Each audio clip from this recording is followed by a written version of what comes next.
Amber, sure. Welcome to the show. How are you today? Oh, Elliot, I'm so great. Thanks for having me. I am glad to hear it. I'm super excited to have you on the show as well. I'm excited to discuss your points of view on all things health and fitness. I feel like we said just before we got on, we're going to have a lot to discuss today. So we'll get straight into it. But the first thing I do want to ask to give the listeners a little bit of context about you.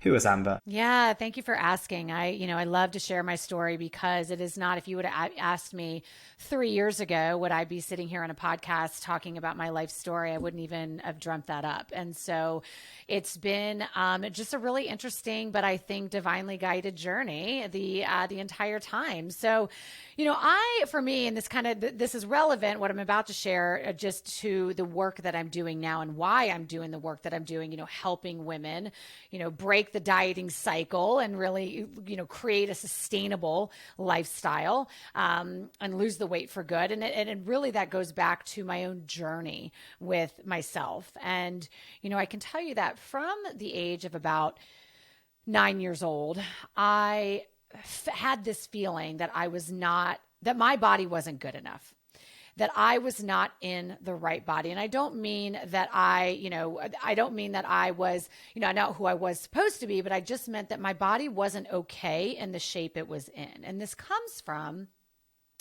I had female figures. I'm 44 years old. I grew up in that time when I was a little girl, when, the moms and grandmas and aunts and, they all talked about how fat they were all the time, what diet they were doing, the scale, all of that. And I also, at that age, I had female figures in my life make comments about my body. And I was never an overweight kid, but I always was very tall. I was bigger than the other kids. I was athletic. And, to a 9-year old little girl to be told, made any sort of comment about her body, it really is a very scarring moment. And so for me, that theme of like not being good enough, to tying my self-worth in the way that I looked, it really is a theme that, that haunted me my entire life. When I was 15, I started my first calorie restricted diet. I didn't even know what a calorie was. I just knew that I wasn't supposed to eat a lot of them. That's all I knew. And this progressed into my 20s, where I was bulimic. I felt very out of control with like trying to, maintain this like perfect body, all the time, so much pressure on myself. And then fast forward, I got married, I got pregnant, and with both babies, I gained about 65, 70 pounds of weight with both babies. And that's an unhealthy amount of weight to gain in a pregnancy, number one, but it was emotionally a very unhealthy weight for me to gain, because just felt very out of control. But the truth is that I used those 9 months as basically of being pregnant as basically 9 months to do an all out binge. Like I was just, I'd been on restrictive diets my entire life, constantly manipulating my body, constantly bouncing from one diet to the next, that I was so tired that it was like, this was my chance. Like, this is my chance to get it in, like that all or nothing mentality, right? I mean, that's how I've lived my life. And so I had both my kids and I lost the weight, very unhealthy. I mean, I was just talking to somebody yesterday about like the last like true diet I did. It was like right after my son was born. And it was so wild looking back. It was like basically you did like a 10-day cleanse, like a true, like just one of those nasty like cleanses where you eat nothing but like cayenne and lemon water. Like it was gross. And then for like 40 days, you alternated 24-hour fasting within like, and then the next day was like 1,000 calories or something like that. And you alternated that for like, it was like 30 or 40 days. I mean, and I look back and I'm like, that is, I mean, like I lost the weight, No like my hair doubt. was You were falling starving out. yourself, right? Yeah. I'm starving my body. Yeah. My hair was starting to fall out a little bit. Like it was just a mess. And so, that's sort of like a little bit of my history of like kind of my dieting career and kind of what led to that. But really what led to me being the coach, Amber, that I am today was right when I hit around 40. From the outside looking in, I had the perfect life. I mean, I was married to somebody who was very successful. I'd known him actually since I was 7 years old. I had two beautiful children. I was crushing it in my sales career, making multiple six figures. and doing extremely well from the outside looking in. But from the inside looking out, my life was falling apart. My marriage was crumbling. I was so unhappy and unsatisfied in my sales job. I just knew that it was not my purpose, but I didn't know what to do because I felt stuck. I was scared, right? And I was very, very unhappy with myself. I was tired of hating my body. I was tired of abusing my body. I was tired of feeling less than. And so I was just a very, very sad woman. And and so right around this time I had my 40th birthday coming up, and I was like, I need to go and get quiet. I need to figure some things out. Right around this time, I'd also started doing like a lot of work on myself, going down a spiritual journey of just trying to like figure out what are my next steps? Like, what do I want my next 40 years to look like? I've got to fix this because I'm so miserable. And so I took a trip to Costa Rica for my 40th birthday for a yoga retreat with the intention of wanting to figure out what are my next steps with my job, because I knew I had to get out of sales. I just wasn't, I had to get out of it. And so I had a very kind of earth shattering moment for myself when I was meditating on the beach, just asking spirit, what am I going to do? What are my next steps? And the word coach just hit me. And it was just in that moment, it was just like, I knew right then the reason why I was going through all of this pain was because I needed to turn it into purpose. And I didn't know really what that looked like yet, but I heard it. The message was so crystal clear to me that I came back into the States, and I immediately enrolled in an integrative nutrition program. And that really started my own healing journey as well. And so right before the pandemic hit, a little did I know that God was leading me in the right direction, because I had launched an online business right before the pandemic hit. And it was just the right place at the right time for that type of business. And it's sort of how it kind of all came to be for me. That's a pretty incredible story, and it's a nice reminder that how much we feel stuck in the path that we're on, we can always make a change, right? It's a very, very different lifestyle. Yes. Did you end up ending that marriage, or? I did, yes. And it was not an easy road. That was a very, very traumatic time for me. There were some things that went on in that marriage that I don't share publicly for this protection of my children, but that were out of my control. And it was very devastating for me. And I finally made the decision. We tried to work through therapy. I mean, I'm a fighter. Like, I didn't just up and leave. I'm a child of divorce, and I know how impactful that is on a kid. And so I tried so hard, but I ultimately decided that I wanted my children to see what a healthy marriage looked like. And if I stayed in this marriage, they wouldn't be able to see that. And I just knew that, to stay in the marriage was to deny myself. And I eventually made the very difficult decision to leave. So that was and so right around this time, I'm like in the middle of a divorce, going through a pandemic, launching my online business, still working my other sales job at the same time, because I didn't know where this business was going to go. So it was a very rough couple years, but I learned a lot. I'll say that. Yeah, I bet. It sounds like a crazy phase of your life, but 3 years down the line, you're here today. You are helping women get back control of their life through their health and their wellness. So it all worked out well in the end. And I think that that's the big message I want people to take away, is that sometimes we can feel very stuck. And like, you knew this guy from 7 years old, you'd been in that career for endless years, and you were doing well. So it would have been easy to stay with what was comfortable, but you decided to take that bold and brave step into the discomfort, but ultimately the thing that's going to be the best for you in the long term, right? Yeah, absolutely. I think that I think that to your point, it can be very easy to stay in what's comfortable, right? It can be very easy to stay in what we know. But as you know, Elliot, I mean, where the growth happens is when we get uncomfortable, and when we are willing to take some chances, and when we are willing to get out, like I said, get out of that comfort zone, and really, it makes it be bold and be bold with it. Yeah, absolutely. And coming back to these past few years or so, is this truly the moment where you feel like you've truly found food freedom, or was that achieved prior to these last few years? Oh no, definitely in the last few years. I mean, that is one of the beauties I think of this coaching journey for me, is that I really did heal myself along the way as well.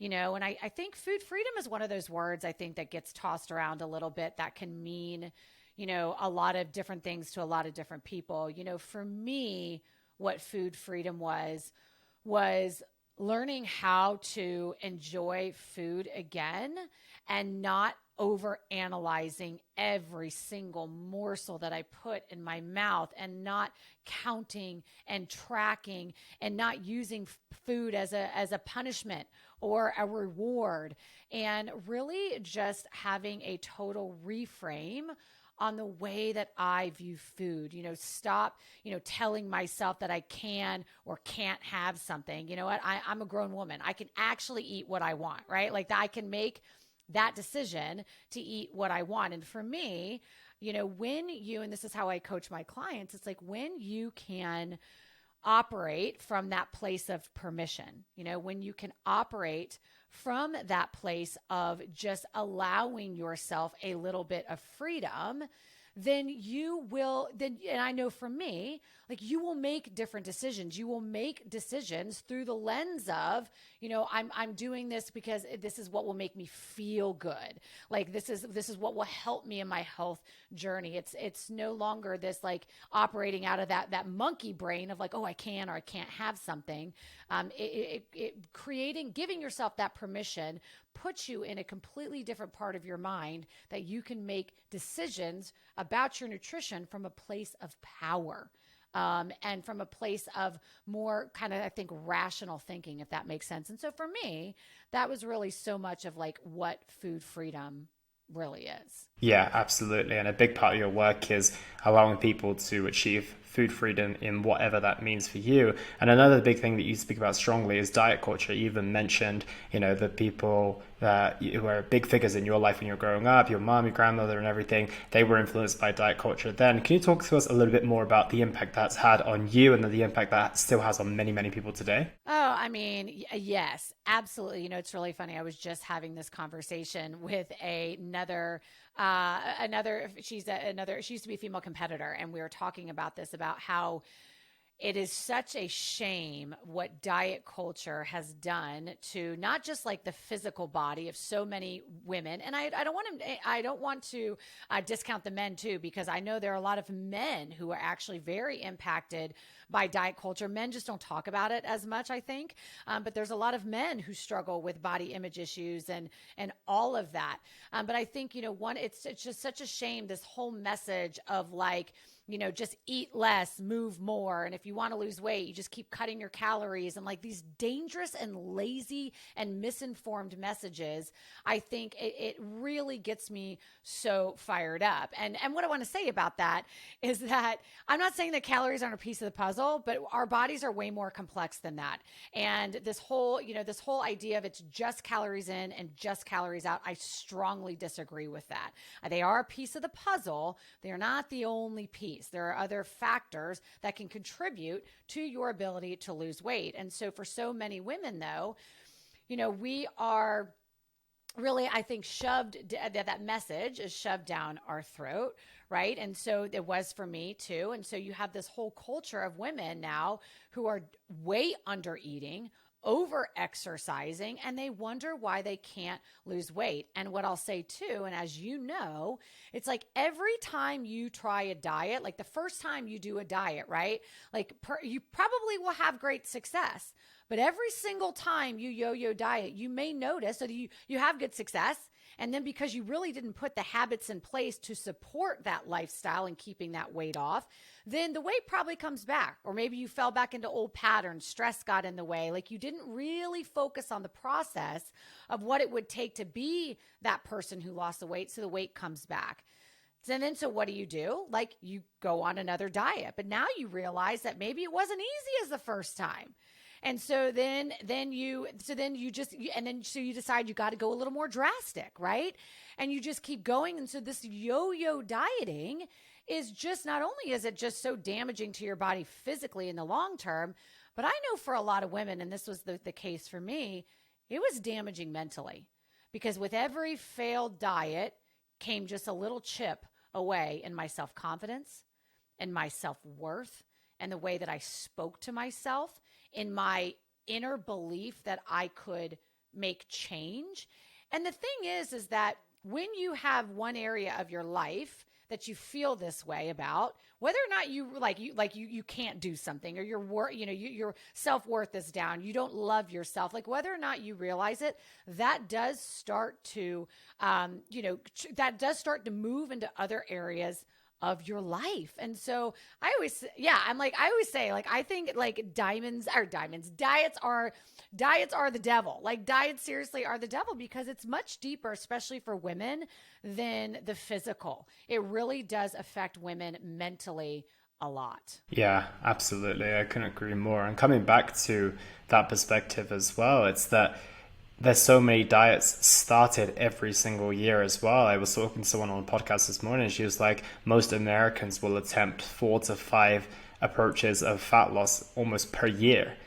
So imagine 4 or 5 hits at your confidence and your kind of self-belief in yourself every single time that you end up failing, quote unquote. And it's not necessarily that you failed, it was just that you chose the wrong approach. It's like the whole round peg square hole situation. It's like it was never supposed to succeed, and it might have done once upon a time, but that was in a very, very different place. But when you're 5 years down the line and 25 diets later, the way your body responds to that is very, very different as well. And I want to come back to that calorie deficit piece. You mentioned that that's just a part of the equation. So what are some of the other factors that will impact a woman specifically fat loss pursuits, other than just being in a calorie deficit? Well, hormones are a huge one.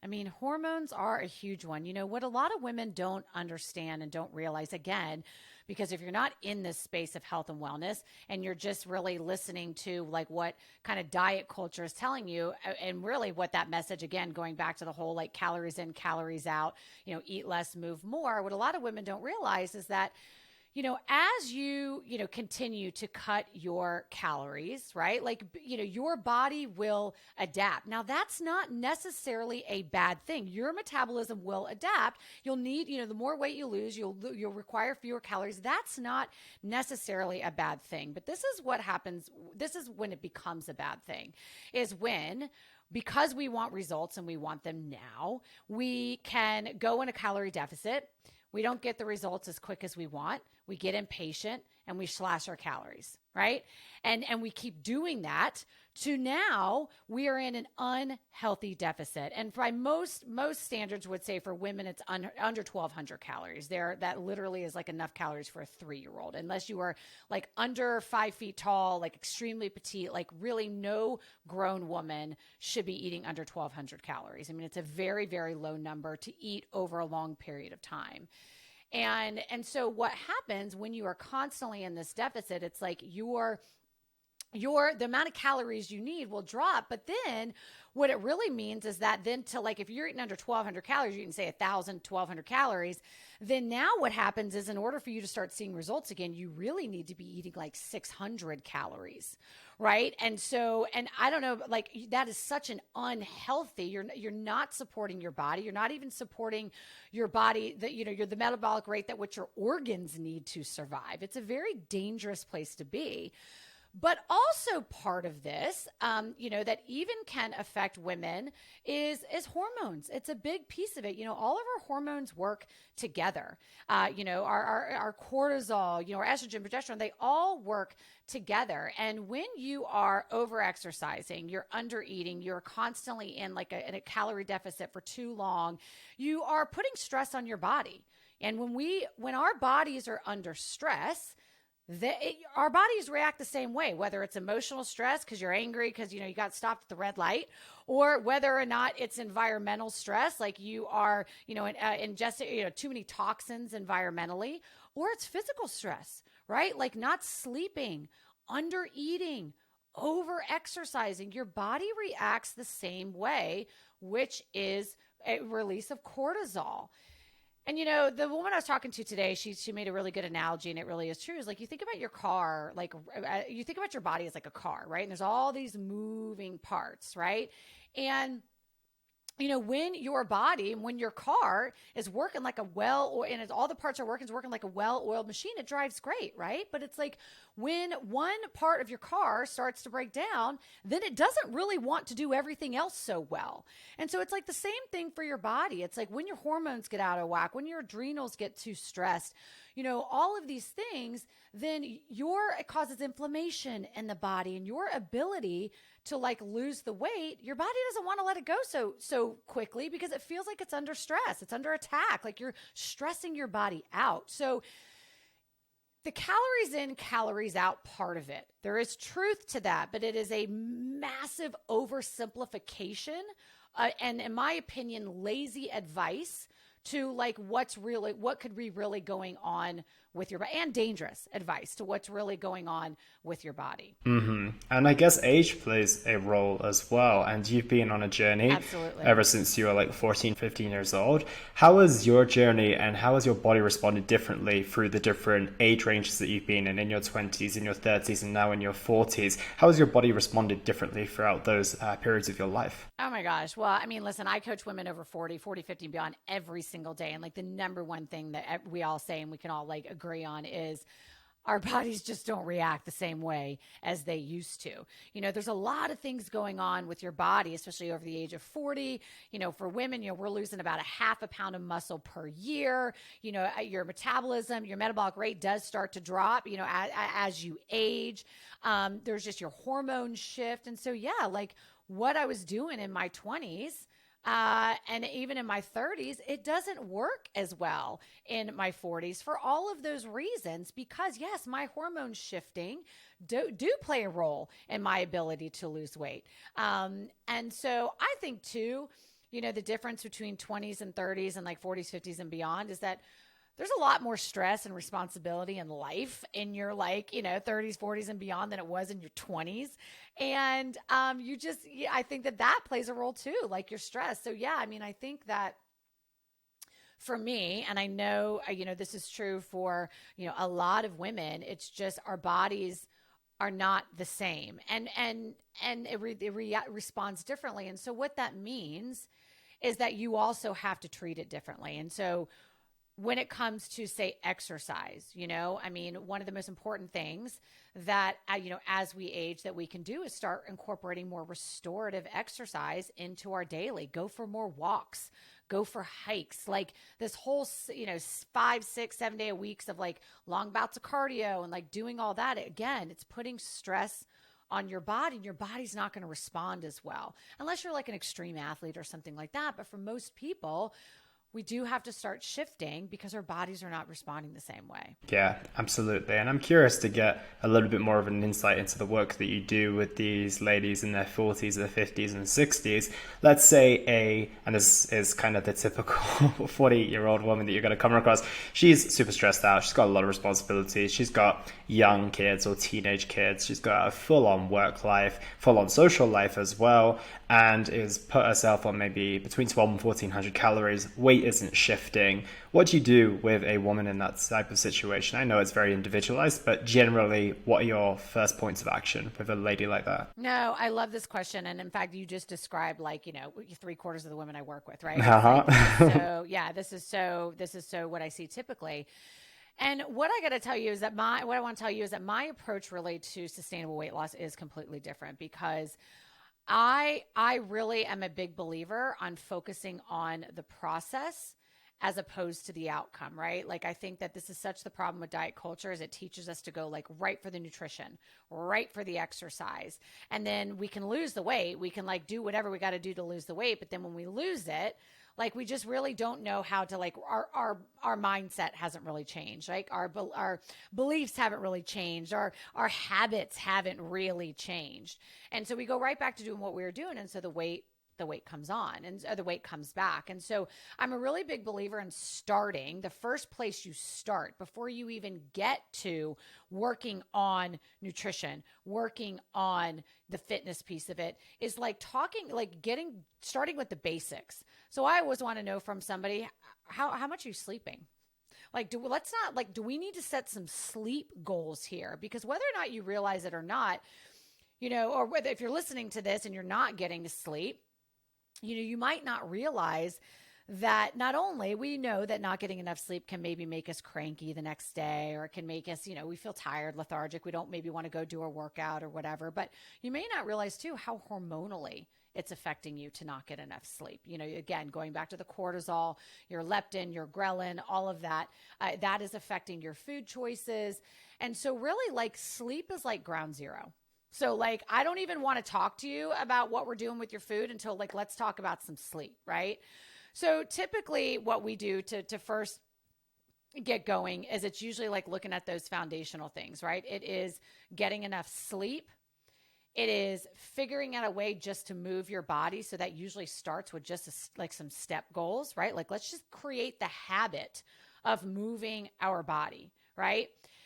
And the other thing that I focus on right off the bat is I do focus on a protein goal. And I am not in fact, I coach women how to not track, right? I coach on like learning portion sizes and just education of like different sources of like, protein and all your different macros, but like what do portion sizes look like? And really like eating for more blood sugar control, like just really minimizing a lot of the processed and packaged foods, like eating just more whole foods. It's a very simple approach, but The fundamentals are definitely. Yes, absolutely.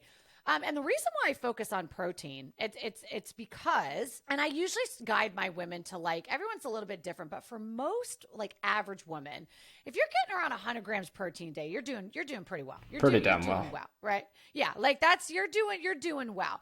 Women don't need 200 grams of protein. They don't need but if you're getting like 50 or 60, you're not getting enough, right? And so like 100 grams. And if you're not getting enough protein at all, like maybe you start out with like 80 grams, right? Like make it realistic. But the reason why I start with a protein gram, it's for a few reasons. Protein, we need protein. Women in particularly need, men too. We all do. We need protein so much for so many different reasons, but especially when I'm coaching women as we are losing muscle, right? Like we need to be strength training, and we also need to be, fueling our body with enough protein so we're not continuing to lose more muscle, right? We also need to incorporate protein because it is going to help you to feel more satisfied. It is going to slow your digestion to help stabilize your blood sugar. And when I find that when women are focusing, they're not worrying about all the other stuff. They're just doing that one thing to start off with. When they start focusing on just getting enough protein, then I'm not talking about like just doing an all protein diet, I'm saying still eat the other stuff. I'm just saying that like, just simplify it and focus on that one goal. They start to they start to work out a lot of the other stuff. They start to add more stuff in, which is more protein. And it starts to just naturally, because you get full, right? Like you start to naturally just push other things out, right? And so those are really like just keeping it real simple. And I got to tell you what, just to give you an example, I have a woman in my 6-month program. I'm not even kidding you. We're on month 4 and she has done nothing other than, of course, she's been kind of watching what she eats, but as far as like any kind of like, restrictive this or whatever, like she has done nothing but move her body. She's getting her exercise in. She's getting her sleep in. She's getting her protein in, and she is seeing results. She is losing weight. She's losing body fat. And that's all she's really doing, because she's noticing that by getting the more protein, she's just like naturally like letting go of a lot of the other stuff. Her energy is more stable. Her cravings are more stable. So she's not like craving like sugar and refined carbs. So it's like just naturally kind of like falling to the wayside. So I would say, now that's not where I end, right? Like there's other things we need to get, like, good fats and like all of that. But to answer your question, like where would I start somebody? It would be like with that, for sure. And then for that particular example you gave, the 12 to 1400 calories, depending on how everybody is different, but for most women that's still pretty darn low. Like for most women, usually 1500 is like a much safer number. And so I would slowly kind of reverse diet them out of that. I would slowly increase their calories to like get them back up to heal their metabolism and get them back up to a safer range so that their metabolism is a little bit more flexible. So now, if you do have that weekend where you go have Mexican food with your friends, you're not, blowing up on a Monday. Your body, kind of absorbs it better because you're not going through these like restrictive binge cycles. Precisely. Yeah, absolutely. I love that advice. I think it's super, super sound and a great place for people to start. And I think that sometimes when we say these things, people are like, well, it's so simple. Like it must not be that simple, but it really is, right? It's like, I've never met anyone who gets the right amount of protein, who sleeps well and puts himself on the right amount of calories and moves their body and not actually see results, right? Like it does come down to the fundamentals, right? Well, it absolutely does. And here's what people miss. It can be that simple when you are consistent most of the time over time. Is the advice that we're just talking about going to work in a week? No. Is that going to get you to your goals in 2 weeks? You'll probably notice a little bit of water weight loss, but are you going to notice some significant fat loss? No. But over time, yes, you will see results. Sustainable weight loss is not about perfection. That's what diets are about, right? But sustainable weight loss is being, again, consistent most of the time over time. So it's not sexy advice, but it works if you stick with it. Yeah, and let's dive into the back end of the journey now. Let's say that woman has taken your advice, she's done it for a consistent period of time, and she's like that other lady you mentioned who's like 4, 5, maybe even 6 months into her journey, and she's kind of approaching her goal. It's amazing, it's working. What parts of the journey are you going to be looking at now in order to ensure that she sustains this? Because I think this is the big missing piece of the puzzle in the industry right now, is that we've kind of got this idea of like, okay, well, weight loss is not necessarily simple, but the steps that we need to follow in order to create it are fairly straightforward. We know what we need to do. But that sustainability piece, that seeing someone maintain their weight loss for the next 5, 10, 15, 20 years is what 90% of people haven't been able to achieve yet. So what route are you going down in order to help your ladies sustain their weight loss for the long term? Yeah, I love that. And I really think that that's one of the things that sets me apart, in this space is that, when I am coaching somebody, what we are working on is creating habits and a lifestyle that works for them.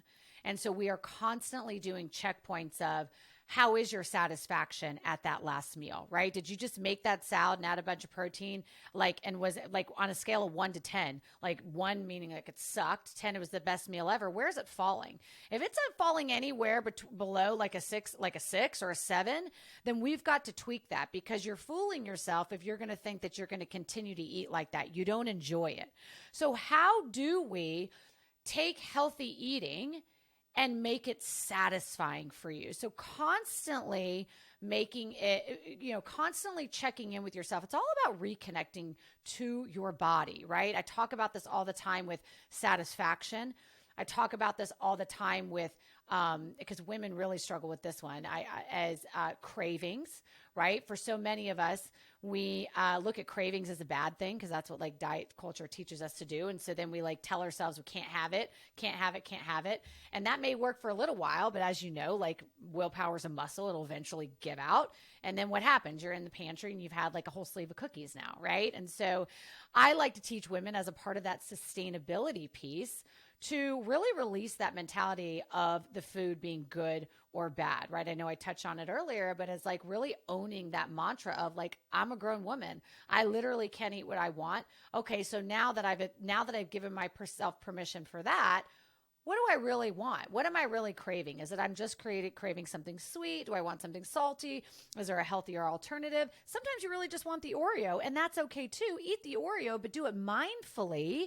Not because you're doing anything wrong, not because you got to get it in because you've been bad and you'll just be good tomorrow. Like let go of all of that, because that's what's required for maintaining that consistency, right? Is like letting go of that mentality. So for me, it really is a matter of like teaching women how to like be honest with themselves of whether or not like what they're doing to lose the weight is really sustainable. Do they enjoy it? Does it work with their lifestyle, right? Do they enjoy it? And then really learning how to reconnect with themselves so that they are never relying on willpower, that they are always being curious about themselves. Get curious about your cravings. Take the emotion out. Get clinical with it. Why am I craving sugar?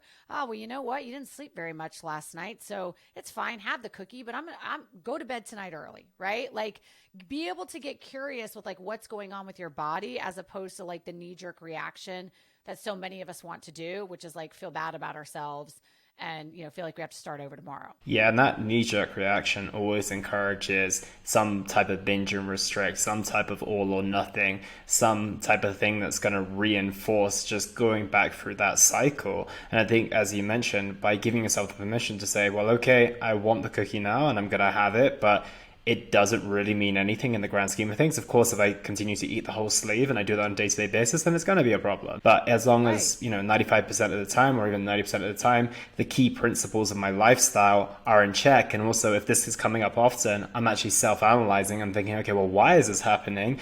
Then realistically, you should be able to just get back to what you were doing because you found the approach that works for you. Absolutely. I mean, I got to tell you, last night my kids and I celebrated my birthday because I was out of town for my birthday, and so we celebrated my birthday. We had these massive Thank you. We had these massive cupcakes, and the old Amber would have, and I'm telling you, they were huge, like these with tons of icing. The old Amber would have absolutely eaten the entire thing.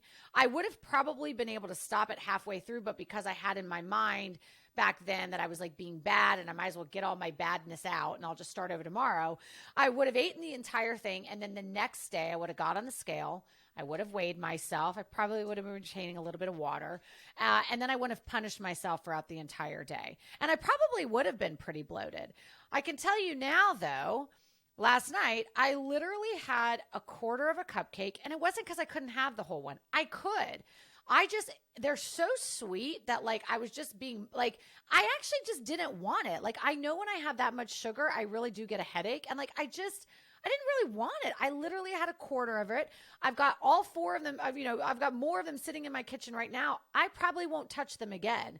And it's not because I can't. It's just because I actually don't want to. And when I woke up this morning, there was no punishment. There was no getting on the scale.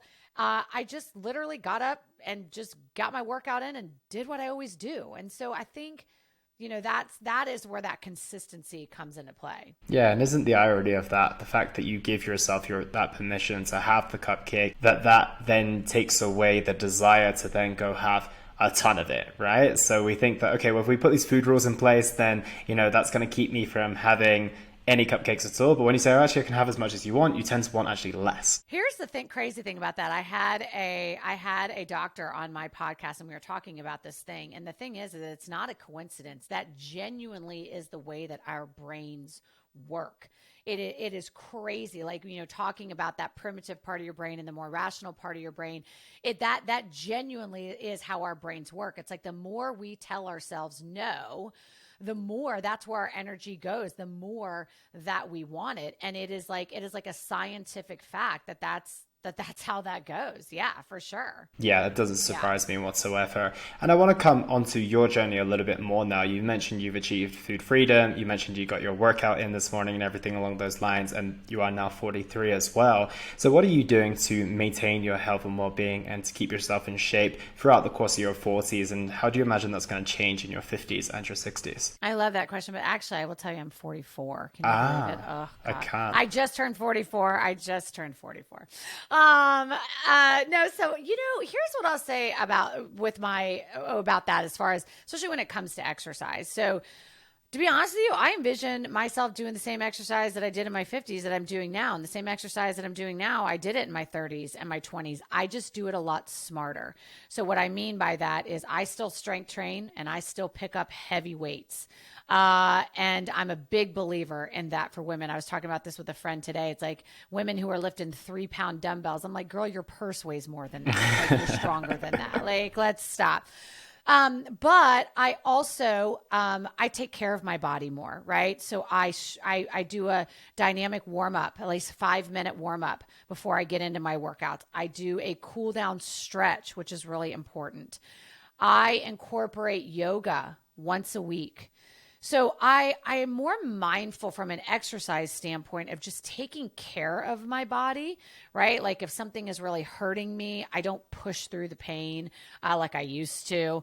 But I'm also doing things like the percussion therapy a little bit more. Like I'm just taking care of my body more. I think when you're younger, you can get away. You're so resilient. Your body's so resilient. You can get away with that. And so I think in my 40s, 50s, 60s, I absolutely will still be strength training and working out hard, but I will be taking the measures to take care of my body, for sure. So that is how I take care of it. I'm absolutely, from an exercise standpoint, really focused on my sleep, I think is really, really important.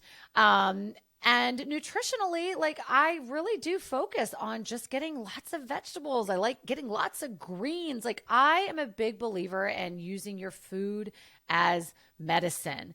Your food has the power to heal. And so I am, really, of course, I love to eat the pizza and the ice cream and all that stuff, but it's not my primary focus. I use healthy foods as a way to fuel my body. And I find ways that I enjoy them so that it's sustainable. Yeah, I love that. The past couple of episodes, we've been discussing with a couple of different experts a completely no sugar and flour approach. And I have my opinions on that, as you can imagine. And I'm curious to get your opinion on that as well, because obviously you speak to many different health professionals. Everyone has a different way to do kind of the same thing. So what's your thoughts on going completely without sugar or flour? So here's my thought. Are there benefits? Are there sugar is, as we know, sugar and flour, there's so much damage that sugar does to the body. And I can't argue that. Are there benefits to cutting all of that out? Absolutely. But for most people, that is not a sustainable way to live. And so for most people to live with that extreme of a food rule, it actually swings them in the opposite direction. And so it is in my opinion, it is way more damaging to go on these that pendulum from extreme to binge or whatever, than it is just to have a more moderate approach. Because also when we as human beings, especially adults, we have so many things that are filling our brains, especially as we get older and we have kids and we have a job and we have this and we have so many thoughts going throughout our day. And our brains have a capacity to only handle so darn much, right?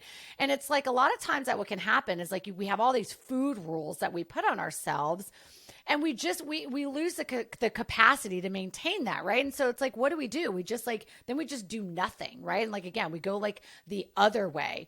And so for me, I'm not arguing that there's not benefits for that. Definitely, listen, if you can do it and you love it and you're healthy with it, more power to you. That is not me.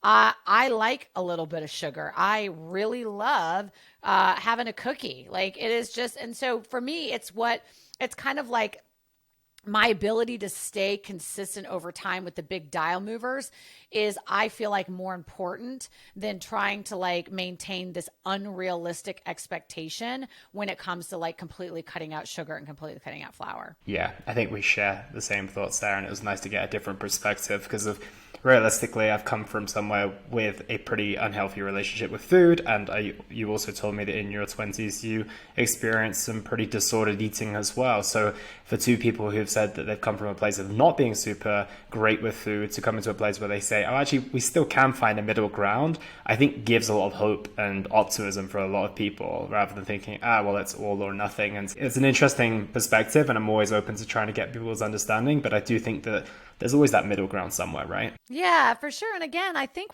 everybody is different. And like I said, if you are somebody that, keto works for you and you're being honest with yourself that you love to live that way, cool, do you. If cutting out sugar works for you, cool, do you. But I had to get honest with myself, which was cutting out flour and cutting out sugar is not realistic for me. And that's my truth. And so how can I balance that out now with still living a healthy lifestyle, but allowing myself, those indulgences that I enjoy? Preach. I couldn't agree more with that. And the last big piece of the puzzle today that I want to go through is women between the ages of 40 and 60 are going to more than likely experience menopause in different forms. Whether it's going to be on the more severe side of things and they really take a hit in terms of how they feel and how they feel physically and mentally. And then on the other hand, some might have quite a smooth process. How are you managing the menopause symptoms that a lot of ladies of that age are going through? Yeah, that's such a great question. And, I will tell you that, of course, obviously, I'm not a physician. And so everybody is different as far as like what they may need hormonally. Maybe somebody needs hormone replacement therapy. Like everybody can be different with that. But I can tell you from a nutrition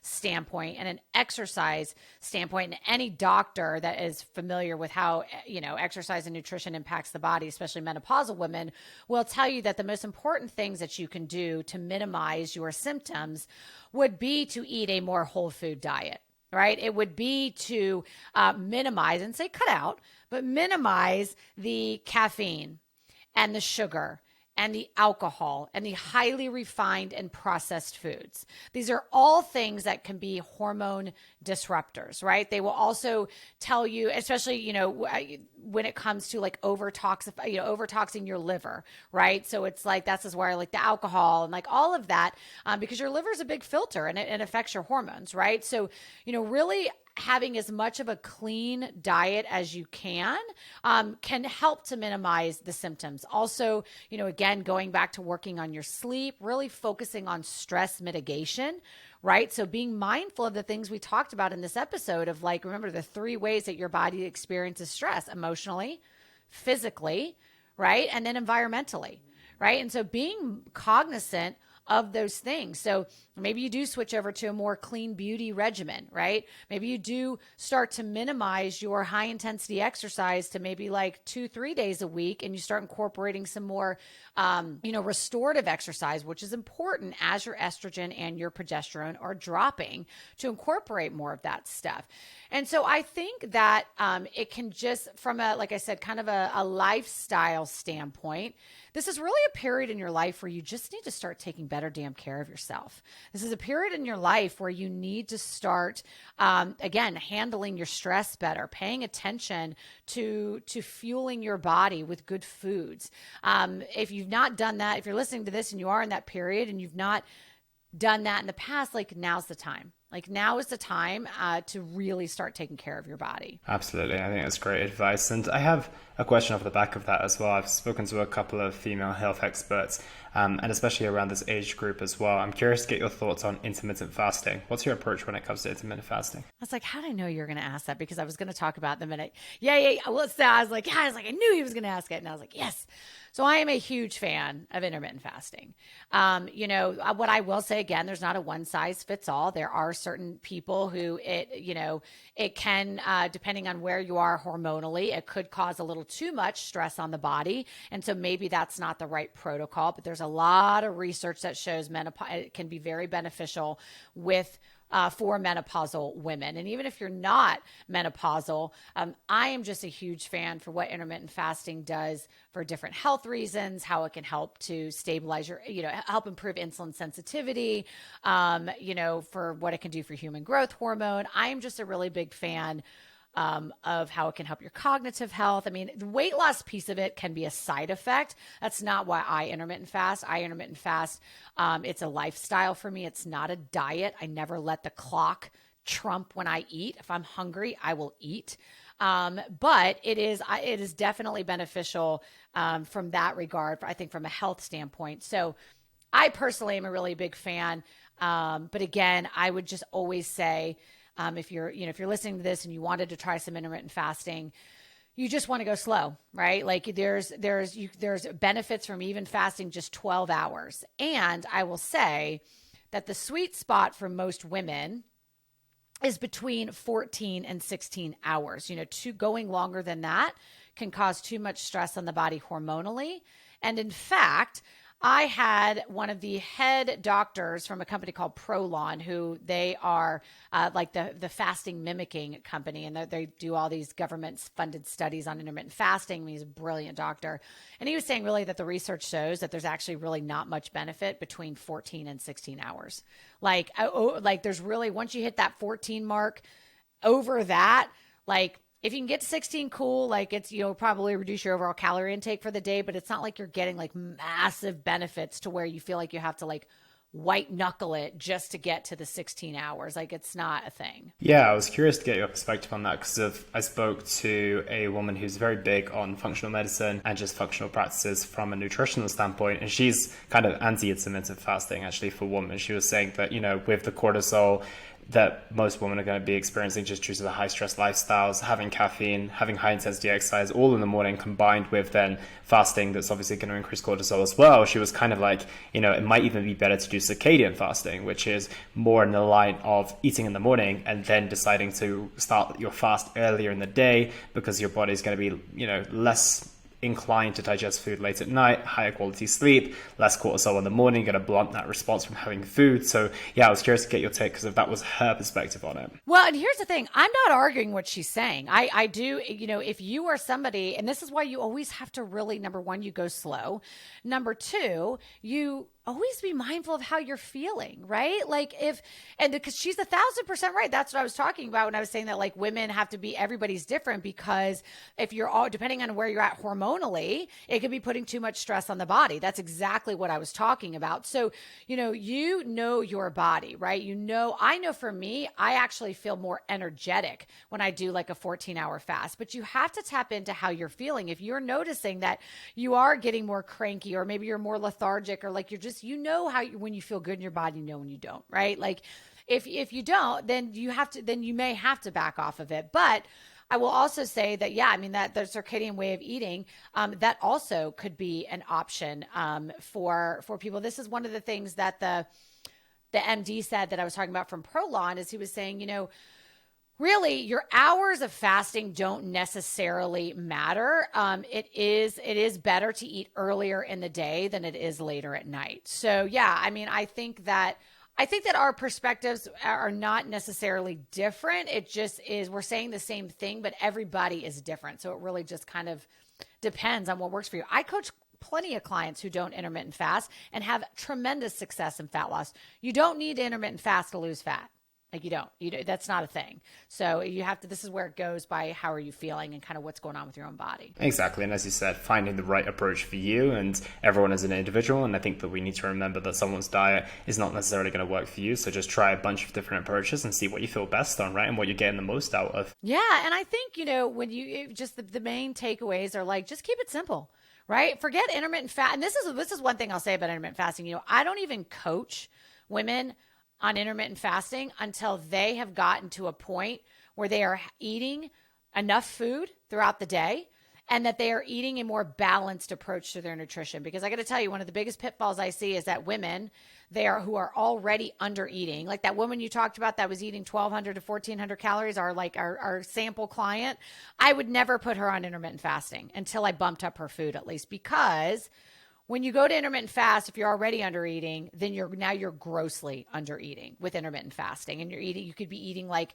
you cut out a whole meal and you could be eating like 700 calories a day. And that's dangerous. So you have to be very, very careful with it, which is why, again, in my programs, like we don't even get to that until I feel like clients are ready for it. Yeah, absolutely. And yeah, I think as you mentioned, just coming back to the simplicity and making sure that you are prioritizing the right things, right? And as you mentioned with our sample client, she really needs to focus on just getting some good sleep, moving her body and reducing her stress before having to worry about anything else, right? Yes, just start, like, how about this? Like, get some protein, get some greens in your life, get some sleep, and move your body. Stay consistent with that, and I guarantee you stay consistent with that for 4, 5, 6 weeks, you're going to see results. You're going to see results. 100%. Amber, this has been an amazing conversation. I want to wrap up with a couple of questions. And one of the questions I have for you today is, what impact do you want to have with the work that you do on the woman that you work with? I really want to just empower women with the belief that they are capable, that you do have the ability to change your life. And things don't have to be so complicated, but you do have to get uncomfortable. And so I think that for so many women, especially at our, 40, 50 and beyond, we really are very hard on ourselves. And we tend to, beat ourselves up a lot. And this inner belief that we are not capable. And so I just want to empower women with the knowledge and with the belief that they are capable of making change. I love that. And where is the best place for people to find you if they want to keep up with the work that you're doing? Yes, I would love that. My favorite platform is Instagram, just because we can connect via DM. It's my favorite way. I show up on Instagram every day, especially my DMs, checking to see, who's messaging me, who can I connect with. So I'm Miss Amber Shaw. It's just MS Amber Shaw. On Instagram. I'm also over on TikTok. It's a big platform of mine. And I have a podcast. It's called the Wellness Revolution Podcast with Amber Shaw. And on this podcast, I really cater to women 40, 50 and beyond. And we are just talking, health, nutrition, really pretty much all things life after 40. So I would love for you to follow me over there too. Sounds incredible. I'll make sure everything's in the show notes. But Amber, thank you so much for your time today. It's been an amazing conversation. I appreciate you coming on today. Thank you, Elliot, for having me. It's been a blast.